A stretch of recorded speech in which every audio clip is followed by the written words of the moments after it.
Yes, now, bless now, people. Don't forget to rest now. Des ROCKSTEADY, D-Dog, signing in with a little review, cheeky little album review. We listened to Thrice. My first time really listening to this band. Seen the name Thrice come up numerous times, but I've never delved into the band. I think Thrice must have been on the Tony Hawk soundtrack with a... If it probably, you know what I mean, if it was on like Fug 2 or something, they would have been doing a cover song. So it probably wasn't even their own material I've heard them perform. But it was nice to finally tick the box. It was recommended on the Patreon by my friend Marcus, who's been putting me on some great music, to be fair, and filling a lot of blind spots in my alternate music knowledge. You know, these are the bands. Marcus puts forward a lot of bands that I could have taken the route through whilst learning about music and educating myself about music and experiencing what suits me. These are bands that I could have listened to, but just due to the mass, spectrum of the market and the musical economy, you can't listen to it all, can you? So it's nice for somebody to be able to recommend me acts that, I might have bypassed and not checked out, and now I can actually take the time to listen. And Thrice is definitely one of them bands. I don't know what the Alkaline Trio sound like, or whether I'm just putting them both together because Thrice and Trio sort of come together, but those bands alike, because they seem to be within the same branding from what I'm aware, or, from the outside looking in, have perceived. This was a good record. It was entitled The Artist in the Ambulance, 12 tracks. 2003 it was put out, and it definitely sounds like a 2003 record, although maybe even 2006, because I would say that was like the peak of, or the pinnacle prior to the decline of this particular style of music, this post-hardcore-esque, emo-esque rock music, alternate rock, that touched a lot of people that were mirror representations of me when I was a young teenage boy, or a young man, should I say.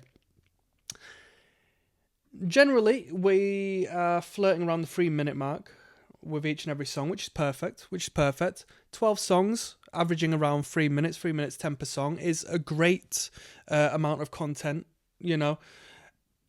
12 songs, you have to make sure that, you're not boring anyone to death. So I feel 3 minutes is, if not sub 3 minutes, is substantial for somebody to make their mind up whether they like or don't like the song. And if they don't, well, it doesn't matter, because we're moving on to the next song soon.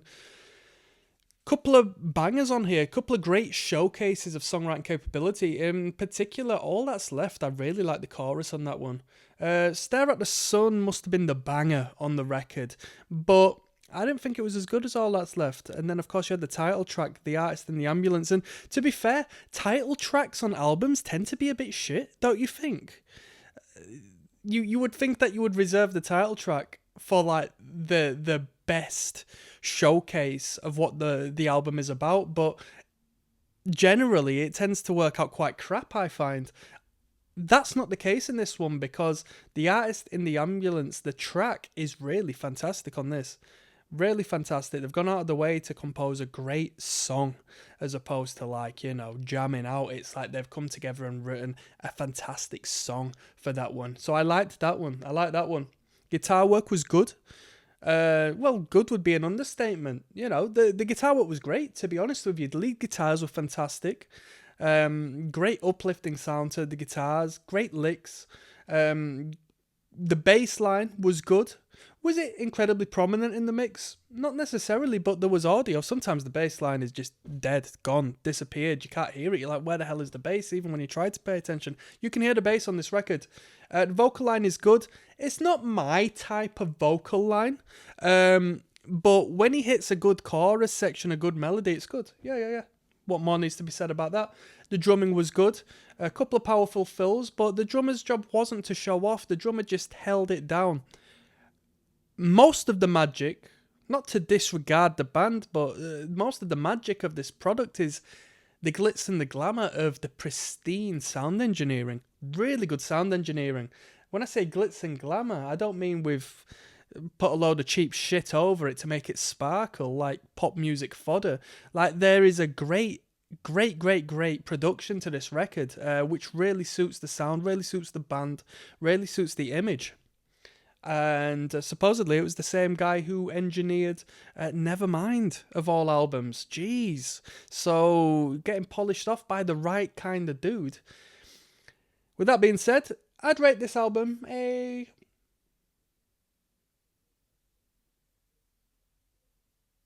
7.25 out of 10. 7.25, yeah. Yeah.